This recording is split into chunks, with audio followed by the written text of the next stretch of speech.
जब घर में भगवान का वास होता है तो मिलते हैं यह कुछ शुभ संकेत। राधे राधे दोस्तों। अगर हर सुबह आपको यह संकेत मिले तो आप समझ ले कि आपके घर में ईश्वर का वास हो चुका है। वह संकेत क्या है, आज इसी विषय पर चर्चा करेंगे। भगवान को खुश करने के लिए लोग पूजा पाठ और व्रत करते हैं। भगवान के आगे सुबह शाम दीपक जलाते हैं और भोग भी लगाते हैं ताकि भगवान की कृपा उन पर बनी रहे और उन्हें जीवन में किसी भी तरह की समस्या का सामना न करना पड़े।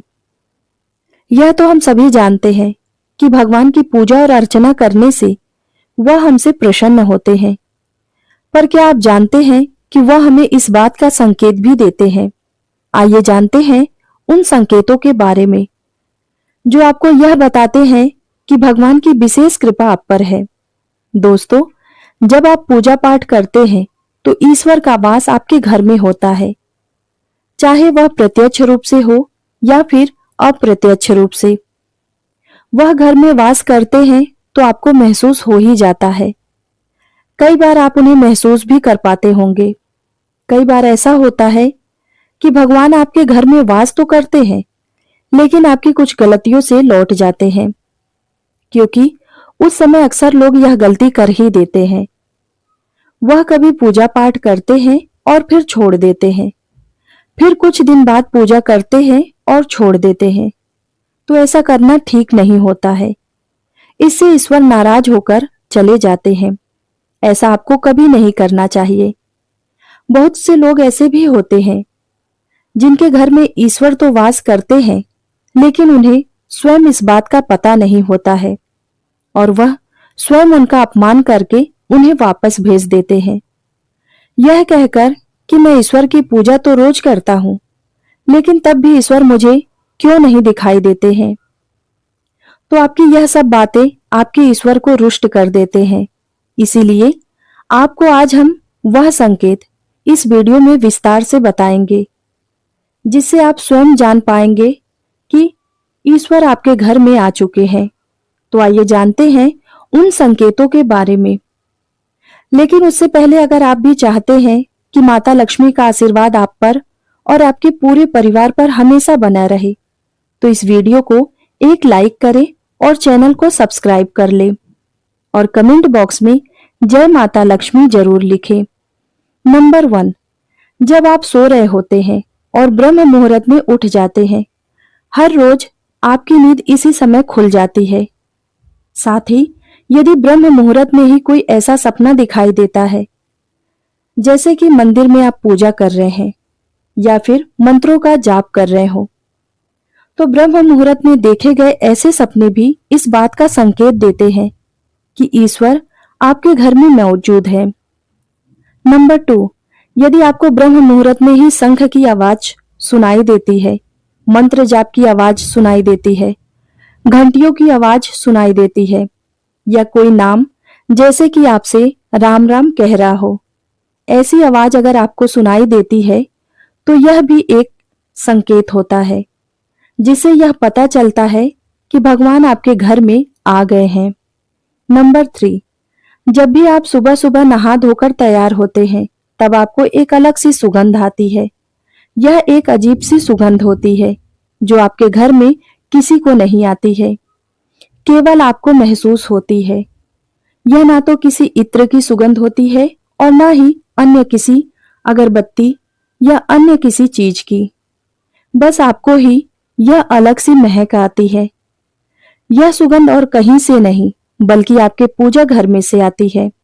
दोस्तों, यह महक देवी देवताओं की होती है जिससे आपको यह पता चलता है कि ईश्वर आपके घर में वास कर चुके हैं।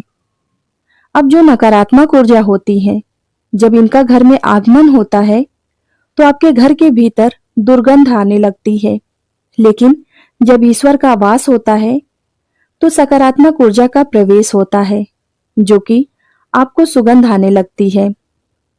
यह महक बहुत ही मनमोहक होती है जो आपका मन पूरी तरह मोह लेती है। नंबर 4, जब भी आप पूजा करने जाते हैं उस समय यदि कोई जीव यानी कि कुत्ता, बिल्ली, गाय या फिर अन्य कोई भी व्यक्ति भिक्षु आपके द्वार पर आ जाता है और आपके साथ ऐसा हफ्ते में 3 से 4 बार लगातार होता है कि आपकी पूजा करते समय ही वह आ रहे हों, तो इसका मतलब यह है कि ईश्वर आपके घर में दस्तक दे रहे हैं, उनका आगमन हो चुका है। क्योंकि जो गाय होती हैं वह भी माता का स्वरूप होती हैं। कुत्ता भी भैरव बाबा का प्रतीक माना जाता है, या फिर कोई याचक आता है तो वो भी ईश्वर के किसी न किसी रूप में आ रहा है। तो हमें कभी भी उन्हें भगाना नहीं चाहिए, बल्कि उन्हें संतुष्ट करना चाहिए, अर्थात उन्हें भोजन कराना चाहिए, उन्हें सम्मान देना चाहिए। पैसा का या अन्य किसी चीज का दान करना अलग बात है, लेकिन सबसे बड़ा दान भोजन पानी का माना जाता है। नंबर 5, अगर आपको रात में नींद के दौरान बार बार सपने आते हैं और सपनों में मंदिर, भगवान की मूर्ति या फोटो दिखाई देती है, तो इसका मतलब यह है कि आप पर भगवान की कृपा बनी हुई है। कई बार ऐसा होता है कि आप किसी चीज को लेने के लिए आगे बढ़ते हैं, लेकिन लेते वक्त आपके मन में उसे लेकर कुछ संशय आ जाता है। सब कुछ ठीक होने के बावजूद भी कुछ ऐसा होता है कि हमें उस फैसले को लेने से मन रोकता है। इसका मतलब यह है कि आपके साथ किसी दैविक शक्ति का आशीर्वाद है। नंबर 6, जिन लोगों पर भगवान की कृपा होती है, वह अमीर हो या गरीब, उन्हें हर जगह सम्मान मिलता है। अगर किसी को कम मेहनत करने पर भी सफलता हासिल होती है, तो यह भगवान की ही कृपा होती है। भगवान उन्हें हर परेशानियों से बचा ही लेते हैं। जिन लोगों से भगवान खुश रहते हैं, वह हर परिस्थिति में खुश रहते हैं। उनके जीवन में भले ही कितने दुख क्यों ना हो, वह हमेशा खुश ही रहते हैं। उन्हें कभी भी किसी भी परेशानियों से डर नहीं लगता है। वह हर मुसीबत को आसानी से पार कर लेते हैं। नंबर 7, उल्लू का दिखना भी शुभ माना जाता है। हिंदू धर्म में उल्लू को काफी अहम दर्जा दिया गया है। उल्लू को माता लक्ष्मी का आशीर्वाद माना जाता है। यदि आपको कहीं उल्लू दिखाई दे, तो यह एक बेहद ही शुभ संकेत माना जाता है। किसी जगह अचानक उल्लू दिख जाए तो समझ लीजिए कि जल्दी मां लक्ष्मी आपके घर में पधारने वाली है। नंबर 8, खान पान में आने लगता है बदलाव। मां लक्ष्मी जिस घर में आती हैं, उस घर में लोगों को भूख कम लगती है। खास बात यह है कि ऐसे लोगों को कम खाना भी पर्याप्त लगने लगता है। इसके अलावा ऐसे घरों में लोग नशा और मांसाहार से भी दूर रहते हैं। नंबर 9, धन की देवी मां लक्ष्मी को साफ सफाई बहुत पसंद है। जिन घरों में साफ सफाई होती है, माता लक्ष्मी उस घर में ही वास करती हैं। इसके अलावा मां लक्ष्मी को सफाई में इस्तेमाल की जाने वाली झाड़ू बहुत प्रिय होती है। कहा जाता है कि सुबह के समय कहीं जाते हुए यदि आपके घर के बाहर कोई झाड़ू लगाता हुआ दिख जाए, तो यह बहुत ही शुभ माना जाता है। नंबर 10, शंख की आवाज देती है शुभ संकेत। हिंदू धर्म में शंख को एक अहम स्थान दिया गया है। इसीलिए किसी भी शुभ अवसर पर होने वाली पूजा पाठ में शंख बजाना अत्यधिक शुभ माना जाता है। यदि सुबह उठने के बाद आपको शंख की आवाज सुनाई दे, तो यह एक शुभ संकेत होता है। माना जाता है कि सुबह उठने के बाद शंख की आवाज सुनाई देना आपके घर में मां लक्ष्मी के आगमन का संकेत देता है।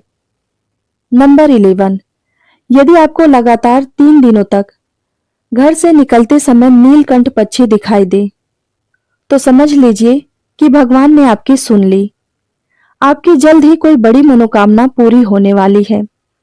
नीलकंठ पक्षी का दिखना महादेव की कृपा होने का इशारा होता है।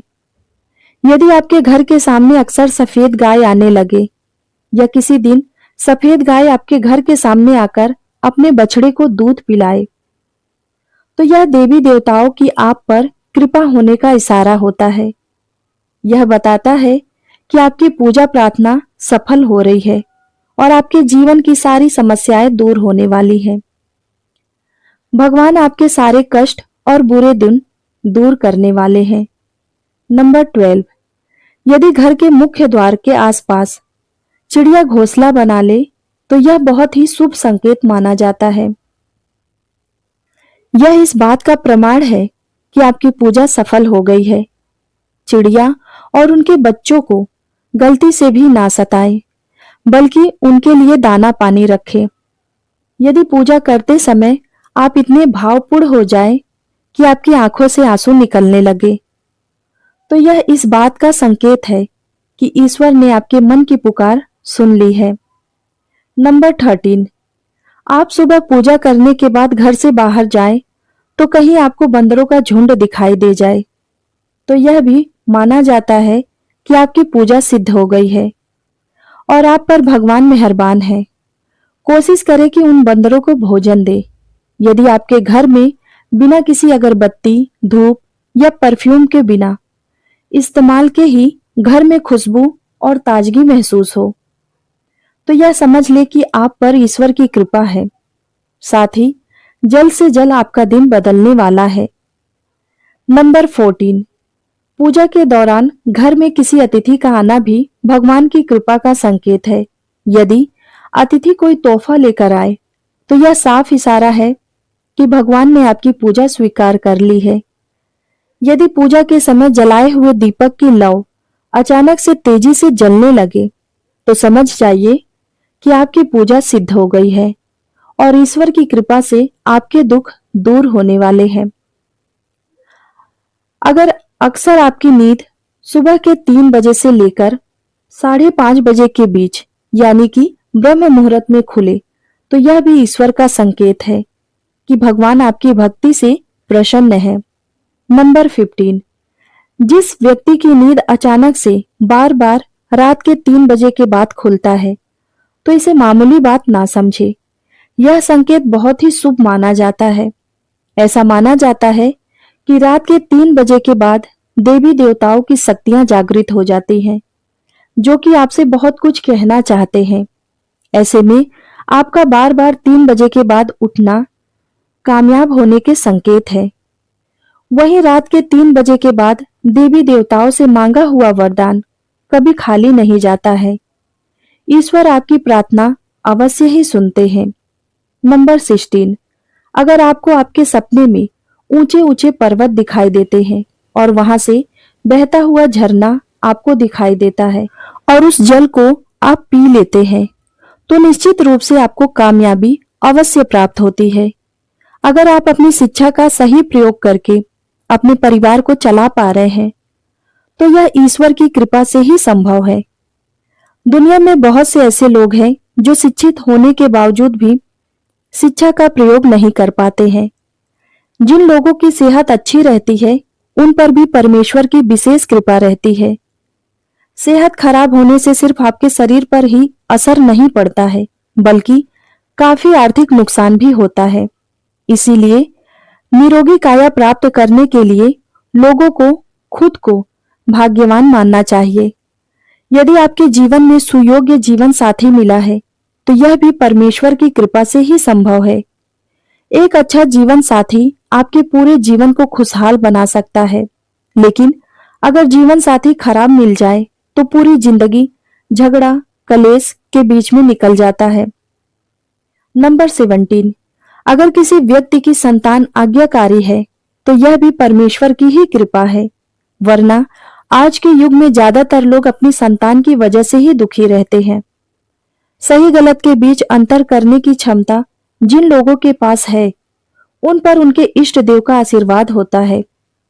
भगवान के दर्शन सपने में करने वाले लोगों पर भी देवी देवताओं की कृपा होती है, वरना परमेश्वर को देख पाना हर किसी के वश में नहीं होता है।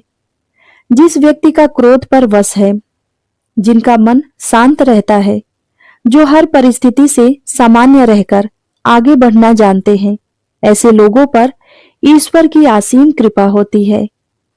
तभी यह संभव हो पाता है।